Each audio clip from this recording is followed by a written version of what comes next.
residents in the east of Pretoria are frustrated by the city's failure to relocate the communities of Plastic View and Cemetery View, despite promises that the process would start as far back as June. Locals say the municipality is dragging its feet, and with land already set aside for the move, residents are demanding answers. Newzroom Afrika's Vuyolwethu Yamba is following that story and joins us now live. Vuyolwethu, with the emergence of many informal settlements in cities such as Pretoria, we see a lot of the times that the citizens fail to get basic services such as water, sanitation, electricity, but it's also just proving in terms of formalizing and speedily formalizing these settlements to be a rather difficult and ongoing task for many of these municipalities.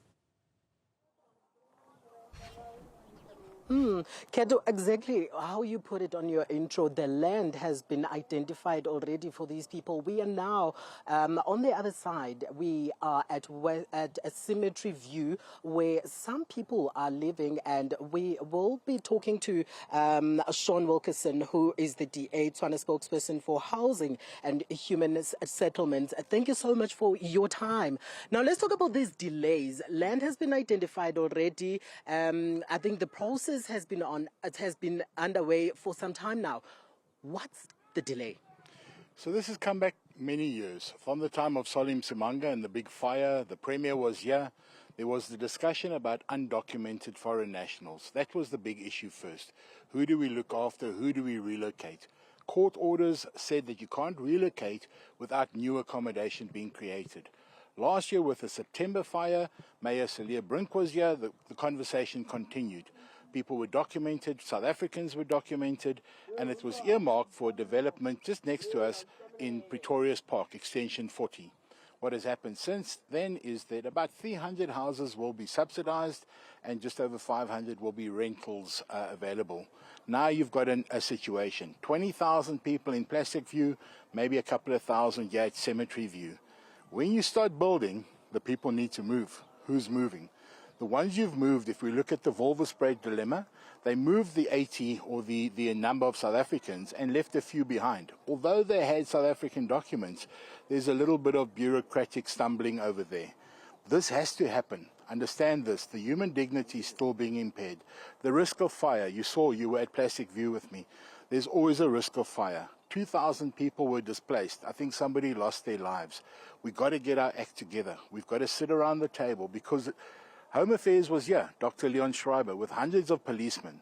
They arrested several foreign nationals, undocumented foreign nationals.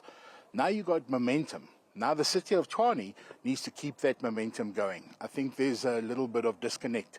There isn't cohesion between local government, provincial government, Gauteng Housing and Human Settlements, and national government, mainly Home Affairs. Speaking of momentum, would you say the city is dragging its feet?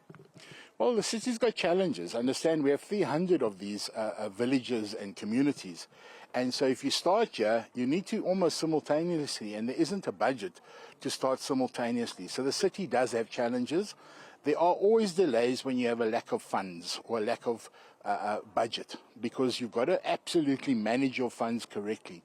I think it's a big challenge. The current MMC of housing, he's definitely got a challenge on his hands, but between him and the group head of housing, they need to make sure that it's fine having a strategy, but now you have to execute. I heard you speaking about human dignity. Would you say this poor planning or lack of, is it lack of political will maybe? I think political will has been there. We've had it from the time of Salim Simanga, the first DA mayor in 2016, and up to last year, the Celia Brink had great momentum. He was moving in the right direction. When you then take over, there's going to be some tardiness. There's going to be a lagging behind, because now you've been given the opportunity. They were moving in a different direction, the Mako under Celia Brink. They had earmarked their areas of development. They knew what they were doing. They were chasing forward. The most we've done since we were out of power is the Vuyolwethu, where people were moved to another area. This one over here is more than a decade old. You've got a crazy situation of South African women and men that have engaged with foreign nationals. The children were born here. So there's a crisis of a different proportion happening, where it's not just about housing. Courts say you must give them housing. So now we've got 800 houses, 25,000 people. The South Africans will move into the housing. But what about the South African who has a foreign national, father of her child or mother of his child? What happens to them? What immediate steps should be taken? I think people have to get together and speak this out. There's no more time for politicking. Maybe they're delaying. They want to use it as some kind of tactic for the local government election that's coming up. Put that all aside. Put your egos aside. Start looking after the people. We in the DA talk about good governance, service delivery, transparency, communication. We're willing to contribute. I've told the MMC, bring us into the situation. It's not power sharing. It's bringing minds together to have an integrated, cohesive structure. If you have a structure, then you can develop a strategy. At the moment, you've got individuals with good ideas, but there isn't a collective moving forward. That's the problem. Thank you so much for your time, Shaun. Well, thank you so much. That is Shaun Wilkinson telling us about some of the plans that that are there to ensure that they give these people a better living conditions. Kat? All right, Vuyolwethu Yamba giving us that update from Cemetery View now. He was in Plastic View a little earlier on, where some of those residents are pleading with the Pretoria municipality to move them to more sustainable housing.